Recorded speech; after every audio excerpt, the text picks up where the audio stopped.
This podcast is a member of the Voices of Wrestling Podcasting Network. Visit voicesofwrestling.com to hear the rest of our great podcasts, as well as show reviews, columns, opinions, and updates across the world of wrestling.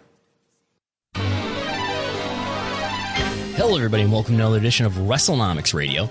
I'm Brandon Thurston, broadcasting on demand from Buffalo, New York, where today is Sunday, June 13th, 2021. And today on the program, ticket sales. Tickets are on sale for WWE events, AEW events, even CMLL. Tickets back on sale as the pandemic is, well, as fans return to live events. Meanwhile, WWE this Wednesday became a meme stock. What does it all mean? As if I know, but we'll talk about it. Showbuzz Daily is officially done, but have no fear, we have you covered for all of your wrestling viewership news. Total Divas has been done for a while, and now it sounds like Total Bellas might not be renewed either. Did those reality series attract a greater female audience to WWE? We'll try to answer that to whatever extent we can today.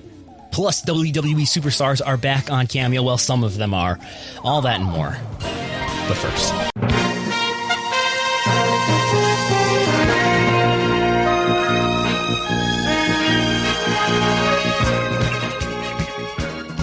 and now, joining us from my south, I have to think about this every time, my southeast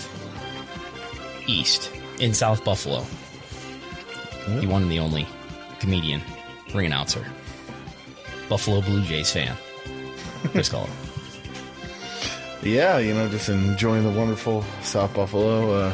We got some beautiful lake air that we're not far behind. And my strawberries that I've been growing are ready to go. Picking some fresh strawberries from my own front lawn, my edible landscape. Edible landscape. So. And I've been working, again, things were disrupted by Showbuzz Daily going down, which we'll talk about more. But I've been working again on, I did some scraping of socialblade.com this week. If people are familiar with what Social Blade is, it automatically tracks YouTube views and other social media platform numbers.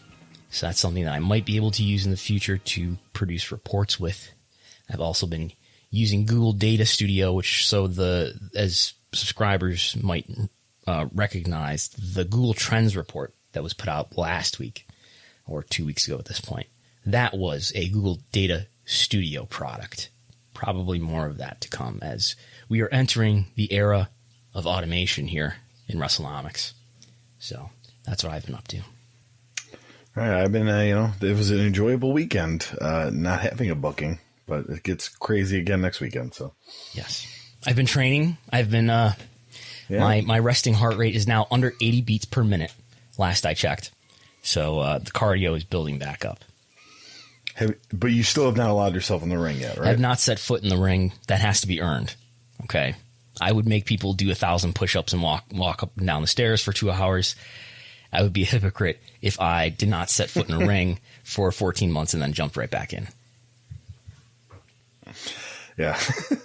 I've heard some stories. Oh, man, it's a lot of cardio. Yes. Well, what stories have you heard? Somebody went there, and he was already currently a worker, did all the cardio, and then we never saw him ever again. Oh, that happens sometimes, yeah. Yes. So. Yes. In any event. But you want to get right into it, Brandon? Sure. So we are approaching July very quickly as we are midway through June, and July means we're going to see live crowds for Dynamite all over the country, as well as WWE Raw and SmackDown. And you have a ticket update for us on those ticket sales. Yeah, so WWE has a lot of events out here, right? By my count, they have, let's see here, 27 events, live events that are not Thunderdome events on the schedule here. AEW, not counting things that are just being rescheduled like Milwaukee and Rochester, and I think Boston is even a rescheduling, and I'm not counting the all-out pay-per-view yet. But these are just dates through July and August that I see on their event listing on their website. I count 5, just 5 for AEW. And those are just Wednesdays, July 7 to August 18. So there's a gap there in early August for AEW. But anyway, as we know, WWE has announced in excess of 25 dates. I think since last time we talked, they have officially announced that they're going to Las Vegas in the stadium for SummerSlam, which is going to be on a Saturday, at a pay-per-view on a Saturday for the first time other than a WrestleMania double Saturday and Sunday weekend, probably since the early 90s or something. But WWE has a number of SmackDown events, Raw events, and Super Show events, which is a euphemism for a house show. And the first event back on the road will be July 16th in Houston for a SmackDown, and that is doing pretty well. That you've got the floor and the first level gone. There's some upper level availability. Of course, in the case of WWE, these are much larger venues. These are, basketball arena venues. In the case of AEW, these are smaller venues that they're running. So that'll be important to what I'm going to say here as we go through all these. Fort Worth, Texas, on the 18th, Money in the Bank, that is close to sold out. And then the next night, Dallas, that's doing well enough. We got most of I'm just looking at Ticketmaster and other ticket websites like Access, which is also a broadcaster for Impact, but also a ticket vendor. But that's doing okay. And most of the lower and mid-level is sold. Part of the upper bowl appears open, where there's a lot of availability for that Raw after Money in the Bank. And then they go to Cleveland for SmackDown on Friday, where the floor is gone. But there's plenty of mid-level ticketing, but the upper level appears closed. And that's what we see across a lot of these events, where the floor in most cases is sold, but a lot of the upper level is still not even on sale yet. So the first house show is July 24th, a Saturday in Pittsburgh. Tons of availability there. Upper level appears to be closed. Same thing for the next night in Louisville. Then you've got Kansas City for Raw, plenty of first level seating. The top level is closed. Then you've got SmackDown in Minneapolis, where there's some first level seating. Floor's doing well, basically all sold, but the top level is closed. That's for a TV taping. Then you've got a weekend of house shows in Milwaukee and Michigan, where there's tons of availability, and the upper level is not open. Then you go to Raw near Chicago in Rosemont. I guess that's probably the Rosemont Horizon, whatever they're calling it now, for Raw. Most of the lower level is gone, but there's availability in the top level. Then they go to Tampa for SmackDown, where there's tons of availability. The upper level is not open for Tampa in SmackDown. And then a pair of house shows Saturday and Sunday, Fort Myers, Florida, and Gainesville, Florida. The Fort Myers venue is pretty small. There's a lot of availability there. But it's doing the Gainesville event is doing better relative to the other house shows, it looks like. Then they go to Raw for Orlando for Raw. Tons of availability for that TV taping. Tulsa, SmackDown. Tons of availability. Charlotte, house show. Tons of availability. Columbia, South Carolina, another house show. Blue all over this map, which is the Ticketmaster dot to let you know that there's a ticket available here. Then San Antonio, most of the lower level is gone, but there's a lot of availability in the top level for that Raw taping in San Antonio. Phoenix SmackDown is doing better than others. The upper level is closed, though. SummerSlam tickets are not on sale yet. We're getting to August 21st in Las Vegas. That's not on sale for the stadium. And then Denver for a house show on the Sunday after the Saturday SummerSlam. Plenty of availability for the Denver house show. San Diego looks to be doing better. It's hard to tell, of course. I've heard either myself or both of myself and the AEW ticket info. We've been irking some people in the live event business by assuming that things on a seating map mean what perhaps they don't mean. But so it's hard to say what this means in terms of sales. What we definitely know, though, is that the blue dots mean there's a ticket available here that is not yet sold. But anyway, San Diego doing okay for Raw. North Little Rock, Arkansas for SmackDown, August 27th. Blue all over the map. Doesn't appear that the upper level's even been open yet. We're getting to the end of the dates they've announced here, late August. August 30th, Oklahoma City. Tons of availability. The and the upper level do not appear to have gone on sale yet for a Raw taping. And for SmackDown in Jacksonville, where AEW has perhaps exhausted the market, there's blue everywhere for Jacksonville for a SmackDown taping. And then September 6th, I think that's Labor Day, Miami, Florida, Raw taping, there's blue everywhere there. So pent-up demand for live events. Everybody's really excited to get back out there and go to events. You yourself, Chris Gullo, have gone to a Blue Jays game here in Buffalo. Yes. And before we get into AEW and before I analyze this further, I guess, or we discuss it further, what was your experience like watching the Buffalo Blue Jays play? Yes. Real quick, I do want to talk about WWE. I've seen some of the marketing for the house shows, which I found interesting because the only two that I saw was Tampa and Orlando, but they have these big things that say WWE is coming home to Tampa Bay. And I'm like, they've been there for a year. Same thing with Orlando.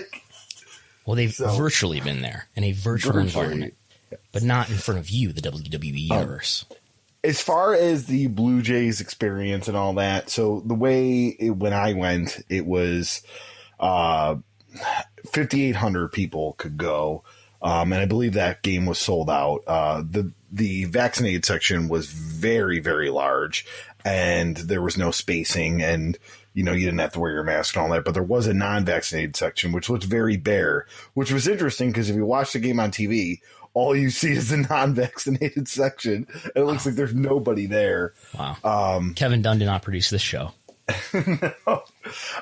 So yeah, but I mean, the lines were long because they're, making sure everyone's got the vaccination card and all that. And the tickets have to all be digital. And the way they have it too now is you can't, I guess they said it was okay, but the Blue Jays put out, if someone buys 3 tickets, they have to transfer the other tickets to someone else's application, their ballpark app. So it's not like one person's getting scanned 3 times. They kind of want to keep track. All right, this person has a vaccination pass and they have a ticket, So you had to prove that you were vaccinated. You had to show proof for that. Yes. Yeah. Which, as far as I know, you could do paper card or the app, but I just used the New York State wallet Excelsior because it's just easy. It's got a QC code on it, So the internet tells me that Salem Field has a capacity, this is the ballpark, has a capacity of 16,600. Yeah. It's about the size of the Budokan. Well, now they're raising it to 81% for the next slate of games. And the non-vaccinated section is even smaller now. Now it's just upper deck. Mm-hmm. So interesting. They still have the bleachers there, the crappy bleacher seats that they hurt your butt to sit on. Well, yeah, but it's the party deck. Yeah. So you're so drunk that you don't really feel it. The pain is subdued because you got a bartender right there. Yeah. So that's WWE. We'll go on to AEW here. So again, AEW it only has. I'm not talking about Daily's Place here, but it only has 6 events here. So Miami. A lot of these markets, by the way, are markets that WWE is also running. Austin, they are not running, but they are running. WWE and AEW are both running Miami, Dallas, Charlotte, and Houston. Even Milwaukee, I think, is an overlapping. Isn't there a? Yes, there is a house show in Milwaukee. Miami, there's tons of blue for Miami on July 7th, their first TV taping. There's limited upper availability for Cedar Park, Texas, the following week, July 14th. The floor is gone, and there's some raised seating available in Garland, Texas, just outside of Dallas, for the following week. That's July 21st. In Charlotte, the lower level is gone, but there's plenty of availability on the top level. In Houston, the floor appears gone. There's some upper level in Houston, and the rescheduled event for Milwaukee on August 25th. I'm imagining a lot of these sales were made pre-pandemic. But the lower and the floor are gone. There's some upper level seating available. I think too, those not house shows, but those Dynamites are also doubling as events. I think they're doing a Fight for Your Fallen and a 2-night Fighter Fest between 2 of the cities, and then one of the nights is a Fight for Fallen. That's right. I did see that. they're kind of marketing those events. There were some announcements about that. So maybe, yeah. By this time, at least by August 18th, when does Rampage debut? Have they announced that? AEW? I think August 18th. I want to. Well, that's a Wednesday. Is that a Friday? So it'd be the 20th. Yeah. So by then they'll be doing tapings for both events on the Wednesday, with the exception of pay-per-view weekends at least. So I think obviously the dates for WWE that are not doing as well are the later dates. The sooner dates are doing better, which makes sense for two reasons. The first events of the tour probably have the most special atmosphere in terms of these are the first events where we're back on the road at full capacity. So those seem like a big deal. You also got a pay-per-view as part of one of the first events for WWE schedule. The events that are further down the road will not be as special in that way, and they're just not coming up as soon, so it makes sense that the demand hasn't grown yet to sell those events, to get those events closer to being sold out. All that said, it'll be interesting to see what they do after this. By the way, all these events for WWE are taking place in Q3. So we have July, August, and early September. So that'll all appear in a Q3 report, which happens late October usually. So all these events should be encapsulated, they won't be itemized, but we'll get an average and a total attendance because these are all in North America, of course. But I just have to question what they're thinking with these house shows. I guess we a little bit questioned it when these dates were announced, as far as, are you still going to do house shows? And W still going to do house shows, at least in this first run. Does it make sense to continue to do house shows? It might if the product was better. I heard, by the way, that W put out, a number of people have received this survey that W has put out about their live events, where the survey is reportedly all about asking customers, how they could entice people to go to the events in terms of, would you like to do a meet and greet or get autographs? How could we entice you to go to the events? And it just sort of, I think, underlines one of the central issues, I think, in WWE is that, the creative isn't good and it's turned people off and it's made people less excited about going to the shows. Even if there are plenty of people who still love it, but there's quite a few people who maybe used to go or used to have interest, and their interest is diminished for a variety of reasons that I think largely have to do with the creative. And I think that's the job of a lot of people who work in WWE, the staff, is that you've got to dress up this product in some way to make it sellable, even though the core of it, the creative part of it, is ultimately controlled and designed by one man, although he has lots of people working around him. But he sets the vision, and everyone wants to please him. So I don't know that it makes sense, especially, rhetorically. WWE loves to talk about how they were not a wrestling company, we're a media company. Well, then why are you doing these events that you're not taping for any media? It doesn't make much sense to me. It'll be interesting to see the pictures. If you remember, even pre-pandemic, it was starting to become something that you would see on Twitter for whatever that's worth. I know Twitter doesn't mean anything if you don't want it to mean anything, but it does if you do. You were starting to see photos of that fans would take at the arena, where they would take pictures of, look at this section over here. There's not that many seats here. There's only a few thousand people in the arena for a SmackDown taping or for a Raw taping. So we were seeing attendance start to suffer. If you look at that Q1 average, the Q1 average was up for 2020. But I think that has to do with the kind of events that they were running.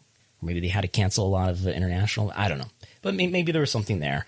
But they were canceling house shows, too, if you remember, in that period. That sounds familiar. Due to low ticket sales. Yeah. That sounds familiar. Yeah. So one thing I find interesting, too, is, the market's getting saturated because now AEW's gone the road, WWE's on the road, and now we have announcements that Ring of Honor will have fans at UMBC. Impact's going to have fans in Nashville for Slammiversary. MLW is going to have fans in Philadelphia in July for their TV tapings. So we're kind of back to full speed with other companies having fans as well. So Market's going to get really interesting. So if these events don't do well and they go on the Q3 call and explain why these events, if they're asked about the attendance and the live event business, I I'm sure there will be a response. There's so much other competition, but you're supposed to be the ones who are supposed to be the beneficiaries of this pent up demand. People want to get back out there and go to live events. And by the way, maybe there'll be an effect to ratings. We'll talk about that later. I think when we talk about this Wall Street bets. But then you'll be able to say, well, there's so much competition and and there's all these other wrestling events happening. Oh, and they're not going to mention Ring of Honor, of course, but there's other events happening, and the weather. Look how nice it is out, and nobody wants to be indoors for events. And Joe Biden gave everybody money, and nobody wants to go to work, even though that has nothing to do with it. But the entertainment at home is so good. People like to stay home, as Nick Khan said. People like to stay home, and they just text sometimes. That's why the ratings are down, maybe. And but people are vaccinated now. Maybe they're finally being able to get to see their families, and their families could, if they both liked wrestling, go to a wrestling event. But and maybe people just aren't ready yet to go to large gatherings. Maybe there's some hesitancy there, even though some other events are doing really well. So I'm sure there will be a rollout of excuses if some excuses are needed. All right. So you already alluded to it, and we can, if you want to lead to it, WWE becoming I need to say, too, before we move on, CMLL, they reopened Arena Mexico this past week. 500 seat capacity. Apparently, at least one of these shows did well. Subsequent shows, though, did not do so well. Possibly related to the lack of tourism right now still in Mexico City. 2 weeks from now, they up it to 1,500 capacity. One Rob Viper on Twitter has a lot of, someone who's followed Lucha for many, many, many years, has some thoughts about why. Maybe there's a lot of scalping, for one thing, outside of Arena Mexico. Unclear if maybe there's some cooperation between the scalpers and CMLL or whatever. So that's happening in Mexico. Anyway. All right. So, WWE became a meme stock like others in the past, like AMC and BlackBerry and a few others. WWE became a meme stock on Wednesday, June 9th, where we saw the stock market price, which looks right now is at... 62, when it closed on, June 11th, it was $62.55. But at one point, we saw a huge increase. Where was the highest it was at, Brandon? This madness topped out at the 52-week high, which sort of suggested that this was maybe algorithmically driven. This happened on, was it Wednesday, right? Yes, Wednesday, June 9th. How did I become aware of this? I woke up on Wednesday morning and I had like a DM from somebody with a link to this godforsaken Reddit, which we will read parts of this. I don't know if we should elevate these thoughts here, but we will discuss them and we will scrutinize them perhaps. I read this and you never know where it's going to go. Is this the next GameStop or AMC? Have you traded in GameStop or AMC, by the way, Gullo? I was too late to that train when it happened, but then when the next train of like BlackBerry happened, I hopped on that. So you're doing this through Robinhood? Yeah. What compelled you to get interested in this? Have you messed around with the stock market at any point before this? This year. This is my first year messing around, and it honestly, it's just being 34, looking to put some more money in the savings, and Do you have Bitcoin? Yes. I have Doge. Okay. Oh, no, I don't have Bit. I have Doge. I don't have Bitcoin. You have cryptocurrency, though. That's what I mean. I have cryptocurrency. I do not have Bitcoin. Once again, too late on that train. I find myself like, oh, no, I had to get over my fear of like, oh, I could lose something. And now I've been slowly trading into things, into stocks and all that, which I have a lot of my inner circle of friends. They're non-wrestling friends. They're just, they're really into it. So I have some wrestling friends who are really into it too. You have civilians who are friends. I believe it or not, only a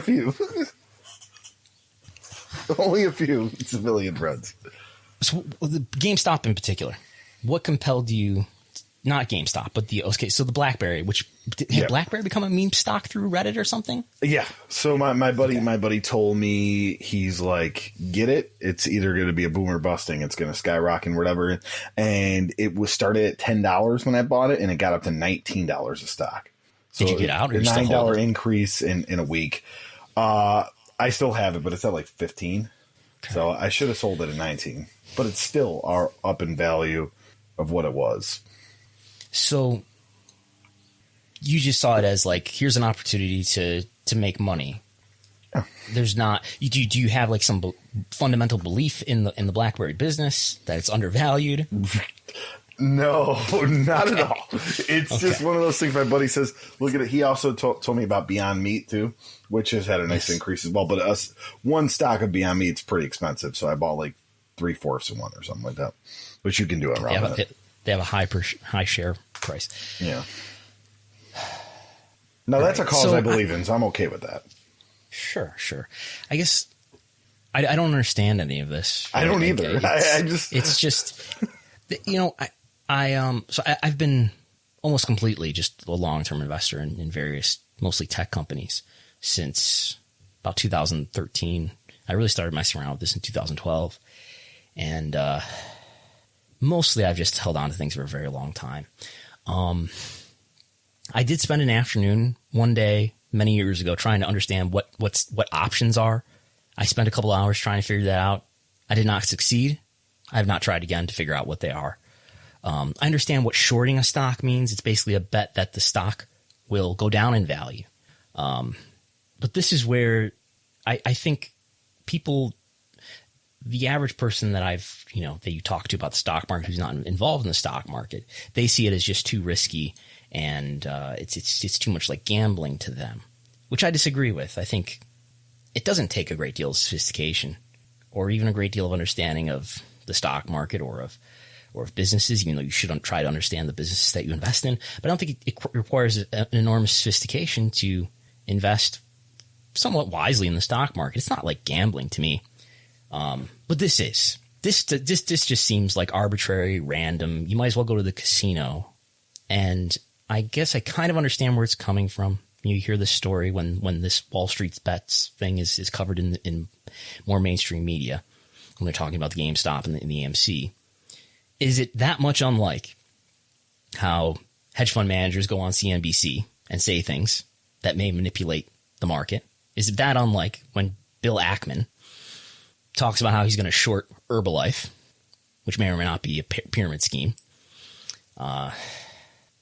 This is a way for the little guy to manipulate the market. By the way, or you may see Elon Musk go on Twitter or SNL and talk about cryptocurrency, which may affect the price of cryptocurrency that he may be invested in. But yeah, so on Wednesday morning, a Reddit post appeared that may or may not necessarily be sincere. Then why don't you read some of it? By the way, all of this meme stock madness is mostly centered around the Wall Street Bets subreddit. Its bio, by the way, reads, like 4chan found a Bloomberg terminal. And as we read on here, that seems pretty fair. So, yeah, I'll get right to it. So on this post, they wrote, how I found WWE. Let me introduce you to my patent smell system. The acronym is reverse engineered to make sense for this ticker, and so it may seem like I was pile drived as a child, but bear with me. It's important to put memes first, so here it goes. S is for short interest is high. M is for market cap is high. E is for extremely memeable. L is for low IV, and the other L is for low float. IV, by the way. Do we know what IV stands for? I do not. It's implied volatility. Don't ask me to explain what it is, though. Okay. I don't. Do you have any idea what float means? I think it would probably... Moving on. Yeah. I could guess. So I was quite surprised that WWE came up on my list. As I dug into it, I was expecting that the smell was from sweaty redneck chads wearing spandex, surrounded by thousands of teens in Iron Maiden t-shirts who have yet to discover deodorant. But it turns out the odor instead was the smell of bears pissing themselves. Yes. This is an abridged version of the post, by the way. There's some other language which we will not utter here on Wrestlenomics Radio, a family show, of course. Not even just read on. Just read on. I mean, that wrestling stereotype's like 30 years old. That's not even the worst of it.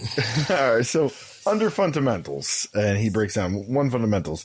This guy on Seeking Alpha and many others seems quite excited about WWE. Perhaps as children, WWE superstars provided some semblance of a father figure to them, or perhaps they enjoy having their homoerotic fantasies fulfilled while writing about stocks. Yeah. Either way, they did all the work, so go read their stuff and you'll find WWE is solid, possibly a rock solid. For those even lazier than myself, here are the cliff notes. And this is what... So you get an idea of the mentality here, I think, on at least this sample of this person, whoever this is from Wall Street Bets. I mean, it's an anonymous username. Someone suggested to me that, not all of these posts are necessarily sincere. They may just be either directly or indirectly from someone who's involved with a hedge fund who may be wanting to distract from some other action that they're trying to capitalize on. So here's when they broke down the fundamentals. They're effectively a monopoly on pro wrestling, which is apparently growing in popularity. They make Do we money agree with that? Wait. Do we? We could. Effectively a monopoly on pro wrestling. WB, I mean, we obviously talk about a variety of promotions, including AEW and WWE, and non-WWE promotions are taking up a greater amount of the mind share in our kind of wrestling media space, and there's tremendous interest in AEW now, especially in relation to WWE. However, yes, WWE still dominates the general mind share, I believe, and you see that manifest in Google web search data.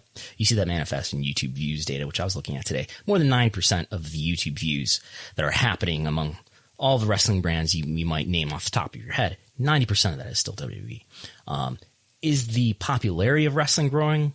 Not WWE. I don't believe that the popularity of WWE is growing over the last few years. I've argued and presented data to argue that the popularity of WWE has declined over the last few years. Anyway, moving on.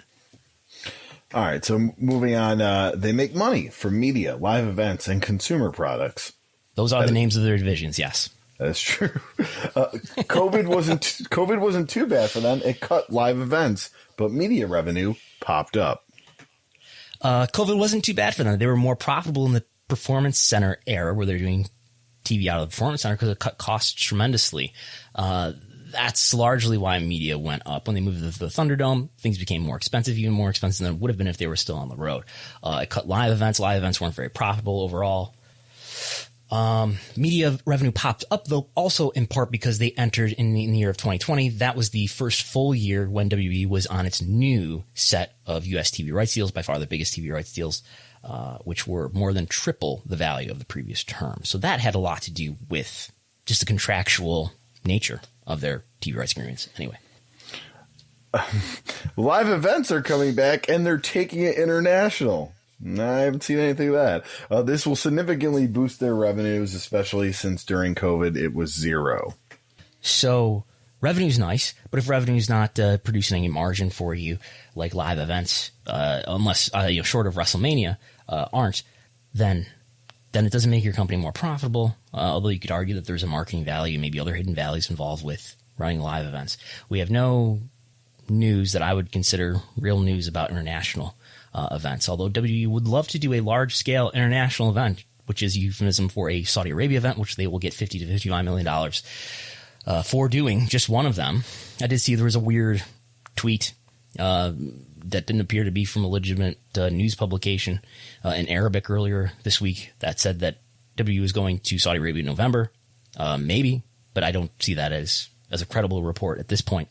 No news otherwise that WWE is going to do an international tour at this point. They have a strong social media following. This says more YouTube subs than NFL and GME combined, more IG followers than the NFL.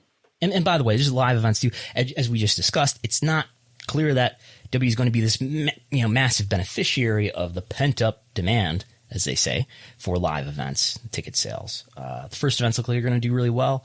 The subsequent events, very much in question. Social media following, wrestling fans, and I think we might touch on this in some ways too when we talk about Showbuzz Daily. Wrestling fans are disproportionately involved with the internet. We could probably talk for a long time and speculate about why that is, but absolutely it's true that WWE has.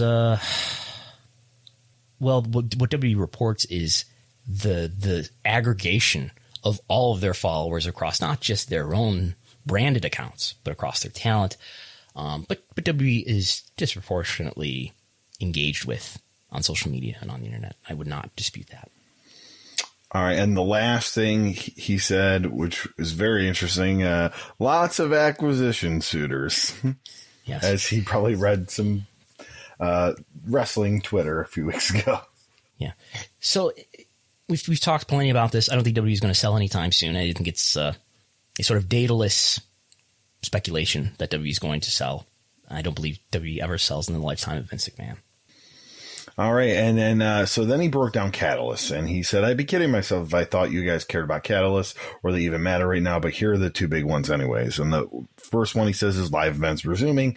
WWE will resume touring. Despite the revenue being missed in 2020, they managed to haul in nearly $1 billion. So the second half this year and all of next year is going to be pretty good. Not all revenues, be driven up, but fan engagement and brand appeal will go up as well. WWE's IP has a ton of value, and they've leveraged it well during COVID. As live events come back and increase engagement, it should provide some synergy to everything else they sell: pay-per-view, IP rights, merchandise, etc. Right. So this idea that WWE will go back on the road with fans finally in attendance once again, and this will have all these downstream benefits for WWE, including TV ratings, for one thing. Yeah, I think there'll be a short-term bump to TV ratings. They'll advertise a big SmackDown. That's the first one that's back, so that'll probably be the biggest one in terms of hype. Maybe they advertise John Cena's returning to WWE for that SmackDown. I think it's July 16th. Maybe he starts a feud off with Roman Reigns there, heading towards SummerSlam. That seems like a plausible thing. But I think the quality of the product is such that this company is capable of little more than short-term bursts of interest. WWE's inability to plan and execute long-term storylines is pretty weak. They misevaluate talent. The product is inauthentic in many ways.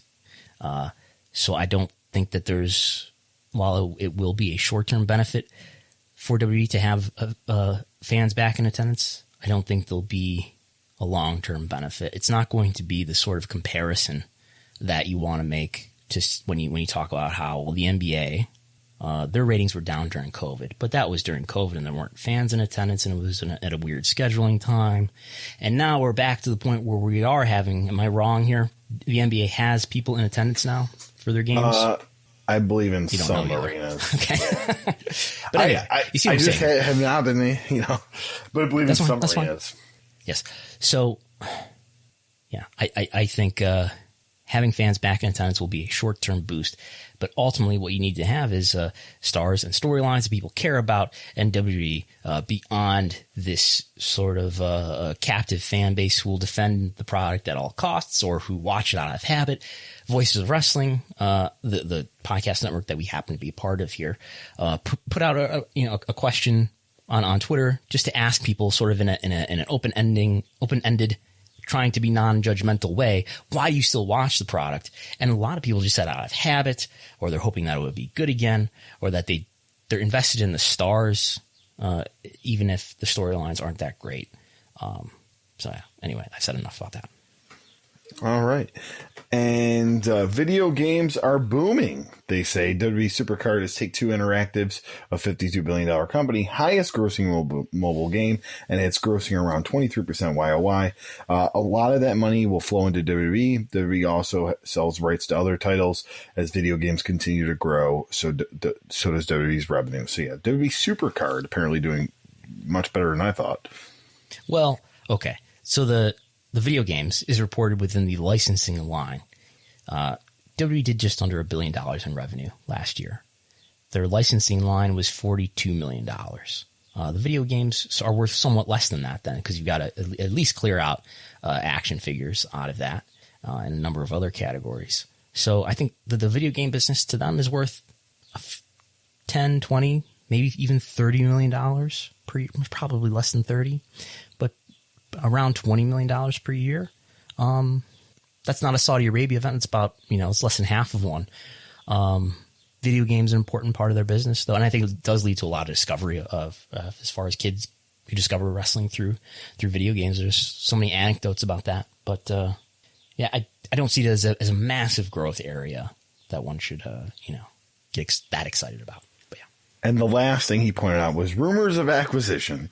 About a week ago, WWE cut some talent assets. Some apparently important guy tweeted that it's likely due to them cutting costs, preparing for an acquisition. Here's Here are Reddit wrestler fans discovering this and 1,200 comments of it. Rumors aside, there's a strong case for WWE being acquired. Should McMahon decide to sell from the essay article, it's not unrealistic to suggest that WWE could one day be acquired. If McMahon indicated interest to sell the business, there would be no shortage of potential suitors, given the scarcity value of his content. Whilst Disney, Fox, and Viacom could be prospective interested parties, arguably the top of the list is Comcast, who may decide owning WWE may generate more value to its shareholders than perpetually leasing its content. Yeah, I agree strongly with the idea that Comcast, or NBC Universal probably, which is a subsidiary of Comcast, would be the one to acquire WWE. I think it makes the most sense for them. They're the biggest customer of WWE. They're giving them probably $300 million this year and more over time because of the nature of their contracts for Raw and for Peacock, W Network. So, yeah, that makes the most sense. But I think Nick Khan has said that Vince McMahon has no interest. Vince, I think W would like to have people believe that they might sell the company because that might help the stock price. But I don't think they're going to sell it. I don't think it's in Vince McMahon's personality to relinquish control during his lifetime.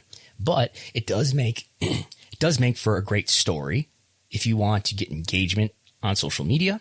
It does make for a great news article to put on your news site if you need people to click on your news site. And it might make for even a good Reddit post if you want your Reddit post to get updated because it gets people very excited, this notion that WWE could sell and Vince McMahon could relinquish control. I don't know.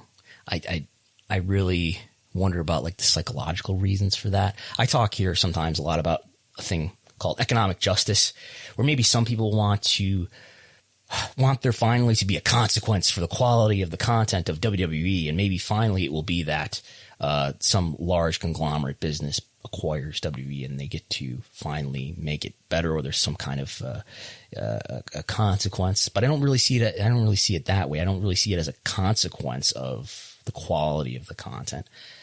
I think I see it as like I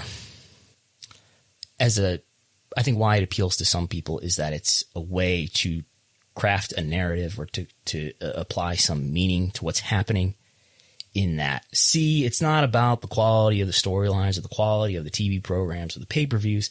It was all business all along, and really Vince was a genius, and now he's got multiple billions of dollars in cash from Comcast, and now he's so rich. And see, all of that whining and arguing that we did on social media for all those years really meant nothing because it all means nothing, and we're all, it's all bit money at the end of the day. I think there's some great appeal in this sort of cynical, almost nihilistic definition of the world, or being able to at least put this wrestling world that is so frustrating sometimes and sometimes makes so little sense to its fans into some sort of narrative that, see, it all concluded in this acquisition by one of these massive corporations that so influence our lives. All right. So, any final thoughts with WWE being a meme stock? Obviously, it helped the price, and now it may live in the $60 range for a while. So, again, I don't feel a great deal of confidence in talking about why the price is what it is. I think I said on Twitter, my ability to analyze the stock is limited to the actual performance of the business, and not this outrageous speculation. That maybe it's just the fact of, well, you've got some people holding the stock now because they got on board and they don't want to let go yet. So there's increased demand for the stock. Maybe it has something to do with options and calls and puts, which I could not even tell you what it means. But yeah, the stock went from before this meme stock business in the mid-high 50s, let's say $57 per share. And now it closed on Friday at 62.5. So it is up 10%. Vince McMahon is 10% more wealthy because of this. I forget, I did look it up on Wednesday, but he gained hundreds of millions of dollars in market value in his ownership of WWE because of this, for whatever that's worth. All right, so we're going to move on to WWE and Cameo. Obviously, there's been talk throughout the year about the third parties and all that, and WWE wanting to manage that, and the person they hired to do that, they let go, and just team. The team. The whole team. But here they are. The WWE has a deal with Cameo, and I just actually went on Cameo, and now, like, under a WWE Superstar will have the official WWE logo, and it'll say WWE Superstar on it, and everything. But yeah, so Cameo and WWE official agreement. Yeah. Not too much to say here, but 13 people here are back on Cameo who are WWE talent. Alexa Bliss, Seth Rollins, Bobby Lashley, Drew McIntyre, Rhea Ripley, Cesaro, Kevin Owens, Sami Zayn, Shawn Michaels, who is the top price of $750, Bianca Belair, Rey Mysterio, Nia Jax, and Charlotte Flair. The lowest price is $350, and then those prices are on Rhea Ripley, Cesaro, Sami Zayn, and Nia Jax are $350. Everybody else is between that and $750, which is Shawn Michaels. So not everybody gets back on here, and God knows what they're going to pay the talent and royalties, as far as I'm sure they'll get a percentage of their cameos. I have seen other people. It's a lot of NXT people on here as well. Like they're floating in, like Jackson Riker's on there for $50, and Robert Stone and a few others. So I wonder if they're just still under the radar. Yeah, you see that with Pro Wrestling Tees too, right? There's NXT people who are still on Pro Wrestling Tees, right? There's some WWE people that have their indie stuff still on Pro Wrestling Tees. Interesting. Yeah. So not sure how. I know people raise that sometimes. I'm not really sure how all that works out. I imagine to some extent, I'm sure it's more complicated than this. But once you go to the main roster, there seems to be more limits on what you're able to do. All right, so next we'll go into Showbuzz Daily being officially done. We've talked about it for the last few weeks, and it's officially done. With the Showbuzz tweeted a sad final update. In addition, with our ongoing technical issues, we've lost access to the ratings we've been able to provide for ShowbuzzDaily.com. Therefore, we're sorry to say the site is officially done. For those wondering, the situations were unrelated. We'd like to take this opportunity to thank our devoted, enthusiastic, and sometimes contentious readers for their support over the years. Unfortunately, we don't know of any other site that has detailed access to the ratings data, but we hope one will emerge. All the best. So you've been saying, Brandon, and there it is. That's the official "it's over" statement. Yeah. They have not updated, I think, since they did the overnight ratings for prime time on May 12th, and we are recording this on June 13th, so it's been just over a month. The last line about sometimes contentious readers, I wonder to what extent, if you looked at the replies to that tweet, it's a lot of people who appear to be wrestling fans, either because I recognize their names or because they got something in their avatar that's wrestling related. I do wonder to what extent the traffic to Showbuzz Daily was just wrestling fans. Did they know that they were just a wrestling site? I can't see like people Even like a lot of people arguing like Real World should outbeat Real Housewives of Atlanta. Like I can't see the like those ratings arguments. Well, clearly, man, if I don't know, the CNN, Tucker Carlson, he's dropping in ratings. He's going to go out of business. Like I can't. Yeah. I can't see that type of only in wrestling. And I think it's increased in the last couple of years because now we do have AEW. Yeah. And we had the Wednesday Night War. And now after December 2020, we had even Impact on there. And there's been an increase in wrestling programming. But I think so. I talked to someone from Nielsen earlier this week just to get an idea of would they sell media a subscription. And I was explaining to this nice person, I think wrestling fans, I was like, yeah, I do this website, trying to explain to him what I do, and to be like, yeah, this is what I specialize in. But regardless of that, there is a disproportionate interest from wrestling fans in the ratings, and I think it's just that, the match results are predetermined. They're made from somebody's subjective decision about what they wanted, what story they want to tell, or what talent they see as marketable. But the things that actually do represent sort of a democratic expression of how people really feel is the business results. Those are objective and measurable. Some of them are anyway. We don't have everything that we want, but we have TV ratings, for example. And I think those are the things that wrestling fans, they want to hold on to as a verification of whether or not the decision that you saw on screen was a valid one, was defensible. And as people at me all the time, is so and so a draw? So and so is not a draw, right? In any other sport, there's a scoreboard. There's a score at the end of the game. There are stats that you can look up to see who's thrown the most passing yards in the NFL last season. You can look that up. Again, the match results in wrestling are predetermined, and there's no real scoreboard. I think the closest thing we have to a real scoreboard are these business results. So, I think that's what's happening there, and but we'll be okay. There is spoiler TV. Yep. Yeah, you had something? Oh no, I didn't know if you were segueing. I don't know what I'm doing. I don't know what I'm doing. But let's say this: the wrestling viewership spreadsheet is staying up to date regardless.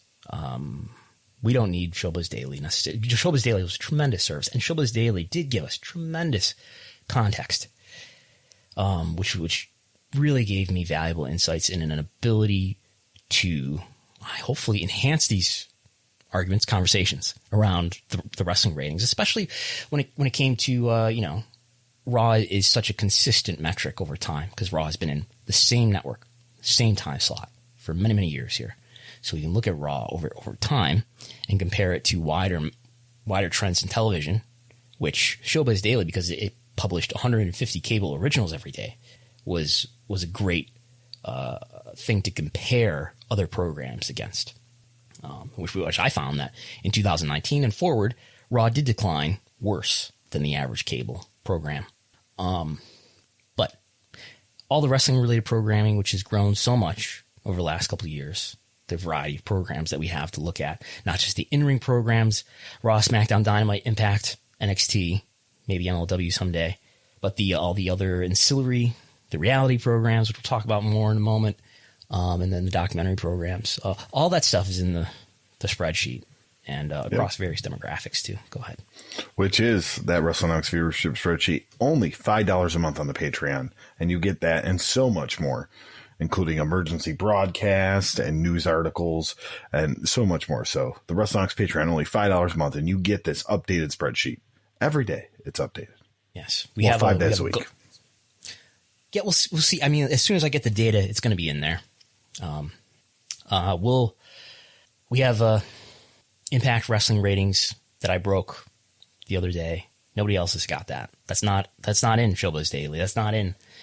Well, it was in Showbuzz Daily, but Showbuzz Daily hasn't been reported in a month. But the funny thing is, Spoiler.tv is now showing not just the top 150, top 200. Top 200. And they're not just showing cable originals in their top 200 like Showbuzz Daily did. They're showing the reruns too. I think we discussed this last time. So you see the enormous ratings that reruns of The Big Bang Theory is doing on TBS.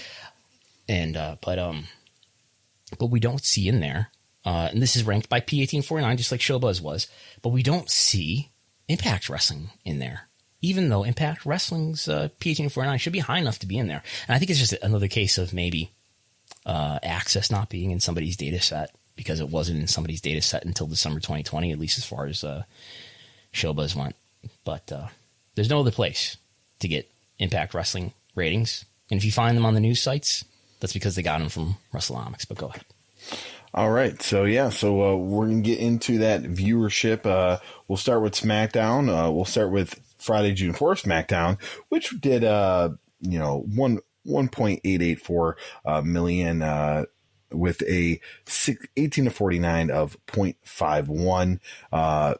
You compare that to May 28th, which you had 1.930, but a 0.50 18-49. So 18-49 stronger from May 28th to June 4th. And now we actually do have some overnights from SmackDown, which looks to be 1.853 million viewers with a 0.4 18-49 ratings. So, I mean, that was... Yeah, I call that difference flat from May 28th to June 4th. It's 2%, plus 2% in 18-49, minus 2% in P+. That's flat. So, but the news sites will say, SmackDown up! Pretty living in the same territory. Biography, which the Sunday, June 6th biography was Bret the Hitman Hart, did 643,000 overall with a 0.26 in the 18-49. And you compare that to the week before, which is Mick Foley, 520,000, which was 0.20 in the 18-49. to 49 for biographies. So, a little bounce up with the finale of biography. So that was the last biography. Yes. We've been talking offline about whether we've seen the last Hidden Treasures. I'm not sure. Which we'll probably talk about in a second. But real quick about biography. These have declined over time, which is kind of what you'd expect. The Stone Cold one, which is the first one, did over 1 million in total viewers here. Bret Hart did edge out Shawn Michaels, though, proving once again that Bret Hart is a little bit better than Shawn Michaels. Foley was the low point at 518,000. And, yeah. Do you think the Warrior one is mostly because Darkseid was also that same week? And it was just like, compare the two?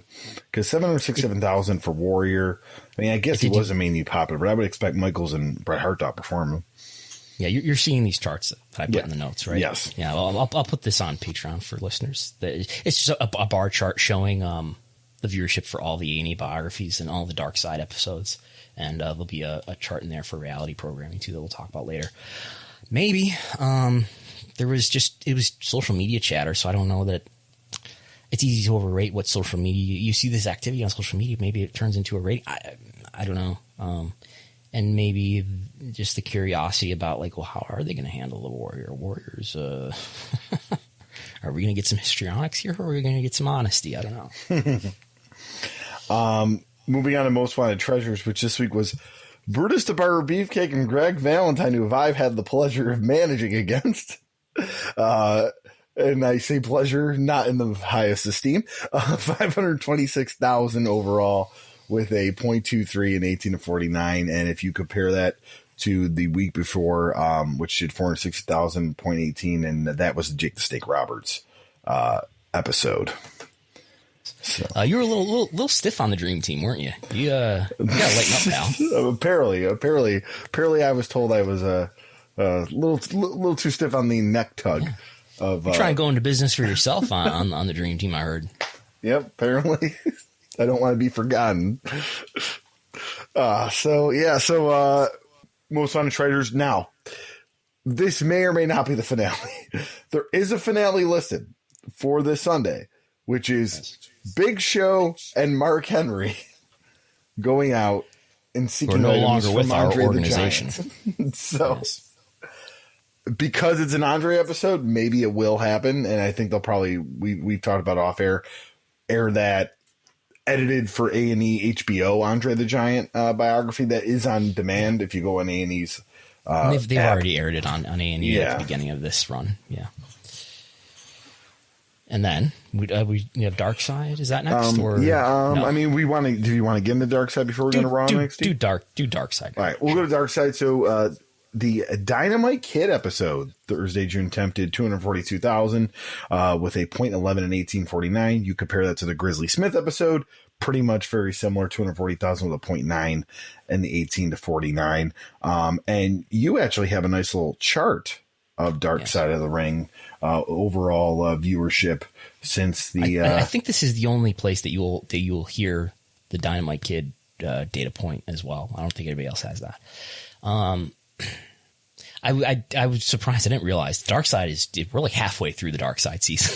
I thought, they're all done. No, they're not done around the same time. Not till September, though. We're not going to have new episodes. So, yeah. The Ultimate Warrior episode for Dark Side was one of their least viewed episodes. Maybe people felt like they got their fill of Warrior from the A&E biography.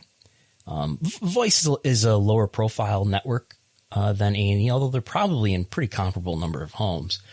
But just to get an idea of the comparison of the audiences here, Dark Side is doing 200,000 ish viewers for these episodes. And although the A&E biographies did decline over the course of it's 7 episodes, I think it's 7.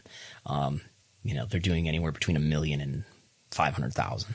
So substantially larger audiences here for the A&E biography versus Dark Side. But yeah, the high point, of course, so far is the first episode of the season with Pillman, and Nick Gage and Warrior were down in the 160s. So 165 for Warrior, 163 for Nick Gage. Go ahead. Well, no, what I find interesting too in this overall chart, and you have all of the basically the 2.5 seasons, we'll say, the two most highest watched ones were probably the most common story to the non-wrestling fan, which is the Chris Benoit Double Murder Suicide, which did 320,000, and the Owen Hart accident, which did 349,000. Yeah, I would say those are the two biggest news stories in the modern history of pro wrestling, in my lifetime anyway. Yeah, I would say so. Yeah. So I mean, you see the Google. When I look at Google web search, like I've said before, it's always June 2007. That's the peak, and that's not for a good reason. And we don't have Google web search before 2004, but and people weren't really using Google in 1999. But I imagine if there were something similar, it would be similar in May '99 for Owen. Brandon, you got to find those Ask Jeeves search results. Yeah, the Yahoo, the Alta Vista, maybe. All right. So yes, the Dark Side of the Ring will be back in September with new original episodes, which I'm looking forward to the XPW episode just because I've covered. It's been a giant part of my life for 4 months. I'm interested to see. Talking head. Will you be a talking head, Chris Gullo? They have not reached out to me, but Rob Black said he will be. And Rob Black has a podcast and he puts out episodes almost every day.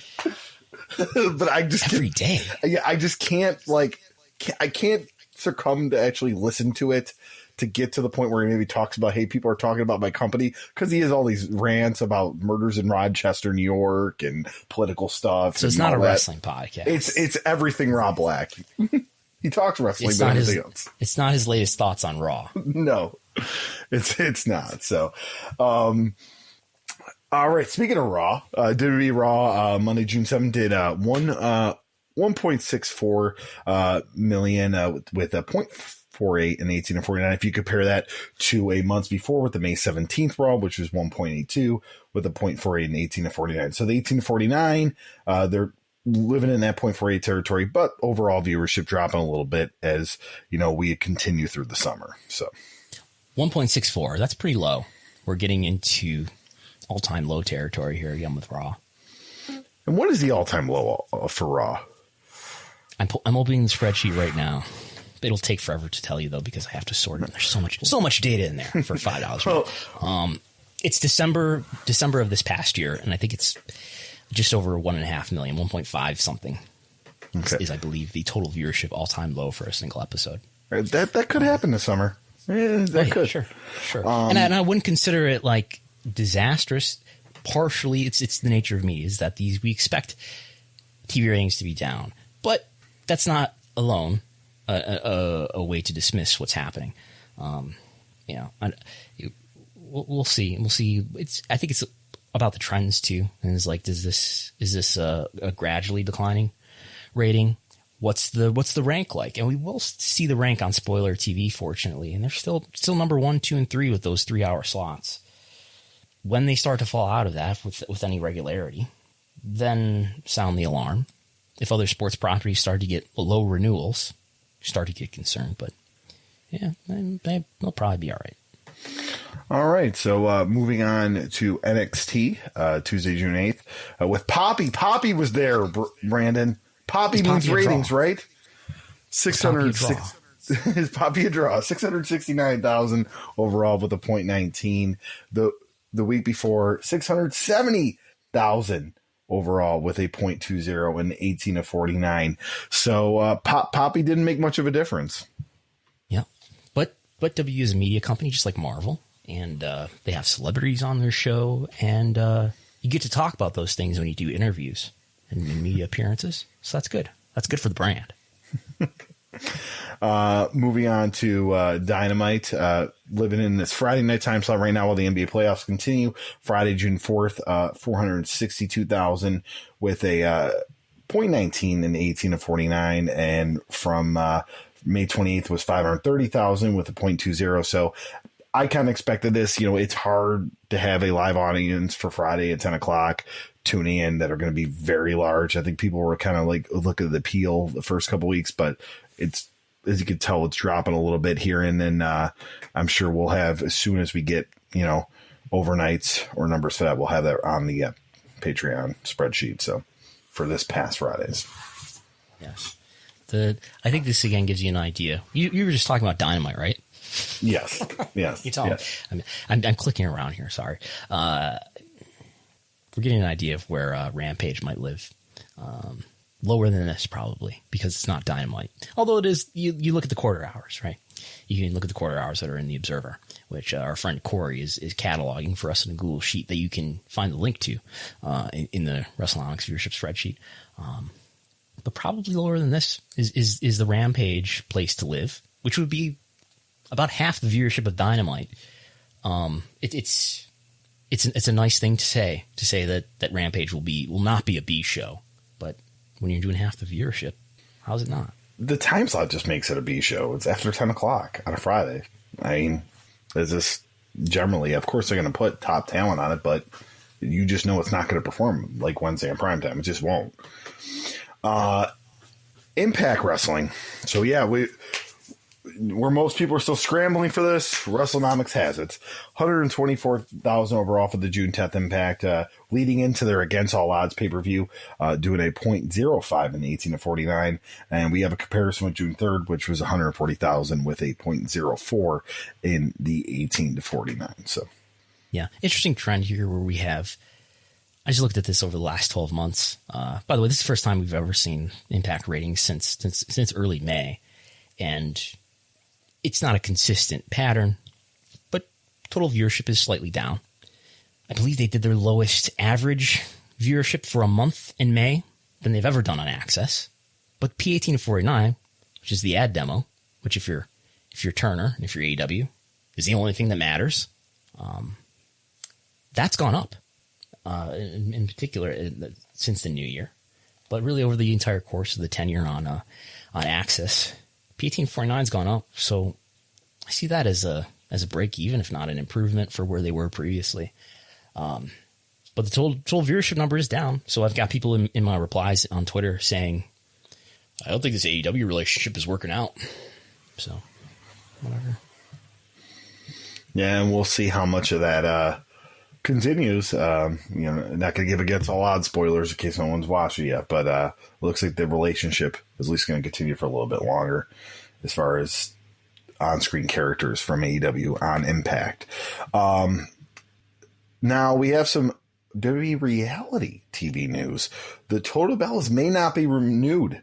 In an interview with etonline.com, Brie and Nikki didn't rule out continuing to do reality TV, but expressed some concern about raising their children in front of cameras.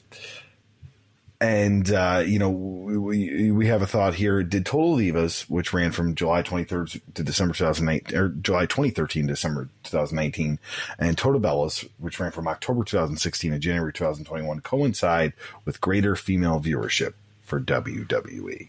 Are you familiar with this talking point?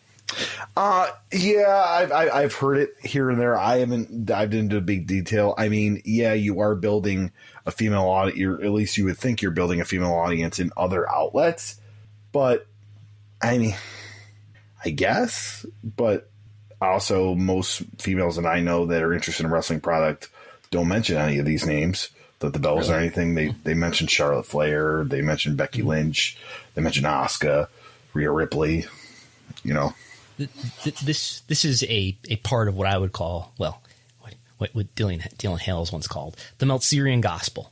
This is something that Dave Meltzer, known in some parts as Juno Male, what he has said on numerous occasions. I don't have the data to really answer this question well, though. We have Showbuzz Daily data, but that only goes back to April 2015. We have total viewership data going much farther back than that, but that doesn't break out men from women or anything like that. But we do have the demos going back to April 2015 and really further back than that, September 2014. But Total Divas, as you just mentioned there, debuted July 2013, right? So what I would want to answer this question is sometime before that point, July 2013, maybe a couple of years would be best. I would want to know what the male to female split was in the audience, and what the female viewership was. Mainly male female split, because that'll rule out the problems that we'll have with just the nature of the TV viewership in general going down. I think it's just coincidence that 2013 Total Divas showed up, and that was really the beginning of the women's revolution. I've heard other people say that, but I don't think so. In 2013-14, they're still doing 2-minute women's matches. They're changed. 14's a change though, because 14's pages on the main roster. So yes. 4 pages on the main roster, and then you start to NXT gets interesting because NXT now at that point is on the network, on the WWE network. In 14. Yeah, in 14. So yeah, I guess 13, but in 14, it's starting to change. Okay, but this is the data that we do have. So we have F18 to 49 for 2015 to the present. We have M18 to 49, 2015 to the present for both Raw and SmackDown. As always, SmackDown is complicated by its move across various networks and various time slots. So Raw is really the more stable time series to look at. And what we see, so what I did was I just averaged those two demos for each year. For let's talk about Raw. And I said, well, what's the difference from year to year? In 2016, the female 18 to 49 audience grew 14% year over year. Meanwhile, the male 18 to 49 audience lost 6% of its viewers. So there's something there. And then the following year, we see the female audience 18 to 49 go down 3%. This is in 2017, while the male audience went down 11%. But then in 2018, this is the year that Ronda Rousey shows up. Female audience goes down 14%. Male audience goes down only 3%. Again, this is not far enough back in time to really look at the Total Divas, Total Bellas question. But I see it as, at least with the data that I have here, I can't separate what's the Total Divas effect and what's just the calling up the 4 horsewomen in July 2015, which is when that happened. Well, 3 of the 4, right? This is when Stephanie McMahon came out and invented women's wrestling, and she said, here comes Sasha Banks and Charlotte Flair, who's just Charlotte at the time, and Becky Lynch. Bayley debuted a year later at the Raw after SummerSlam 2016. I was there, actually.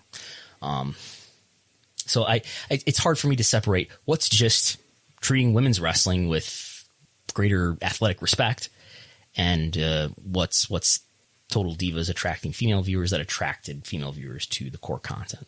Hard for me to say. But but I think we do, what I can say here is that 2016, maybe before that, but in 2016 and 17, female viewership over-indexed, at least among people 18 to 49.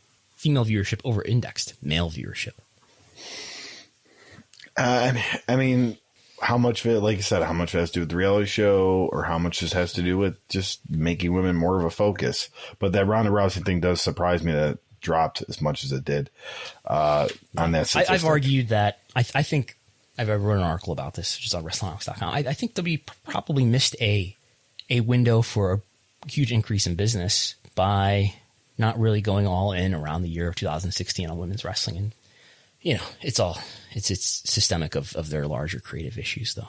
But anyway, because I think I've argued that what most booms in business in wrestling companies have in common is that they changed the expectations of what people expected in wrestling, whether that was the Attitude Era being edgy and violent and vulgar versus the kids program that they thought it was before then, whether that was Hulk Hogan being a heel, whereas he was a, eat your vitamins babyface before then, and maybe some other things. But, yeah. Total Divas and Total Bellas, by the way, somewhere around $1 million an episode, maybe a little less than that. Maybe a little more. I don't know. So if those programs, Total Divas looked to be done. That's not really news to me. Total Divas has not run a show since December 2019. So it doesn't look like they were going to be renewed anyway. But Total Bellas was still running as far as we knew. But they haven't put out a new episode since January of this year, but not being renewed yet. Ms. and Mrs., though, still going. So that still exists. It's sort of a thing where, I think these rally series in total were worth somewhere around $20 million, maybe a little more per year to WWE. If you're not going to have those programs anymore, is there some way you can replace that revenue? These A&E biographies sort of are that. The Most Wanted Treasures, sort of that. But we'll see. All right. So with that, it's going to put a wrap on this week. A very busy week as far as stocks and ratings and all that here at Wrestlenomics. I guess I'll give my final plugs. You can check me out, Chris Gullo, on Facebook, Instagram, and Twitter, as well as, RTI Pod on Twitter. But then it's Rediscovering Indies on Facebook and Instagram. We'll be recording a little bit later this month. We'll be recording our last part of the XPW episode, so stay tuned for that. The Trial of Rob Black. A great primer for the upcoming episode of Dark Yes, Side, because in 44 minutes, they're not going to be able to cover half, or not even half, like not even a quarter of what the craziness was behind this. Rob Black running for mayor, Messiah on America's Most Wanted. So what am I saying? Dark Side of the Ring is a primer for your I guess so. Yeah, I'd be like, you're the one that's really going to want to go into a little more of it. So, yeah. Okay. Thanks to everybody for listening. Thanks to our subscribers at patreon.com/Wrestlenomics who got access to my report about Impact Wrestling viewership this week. The always updated Wrestlenomics viewership spreadsheet. Thanks to Chris Gullo for co-hosting. And if you like this show, tell somebody about it. Maybe do a 5-star review. Their scale only goes up to 5 stars, but you'll have to settle for that. 5-star review on iTunes. Is that still, if that is still something that people do? You can follow Wrestlenomics across social media at Wrestlenomics, at Wrestlenomics.com. You can follow me on Twitter at Brandon Thurston. I'm Brandon Thurston. I'm Chris Gullo. And we'll talk to you next time.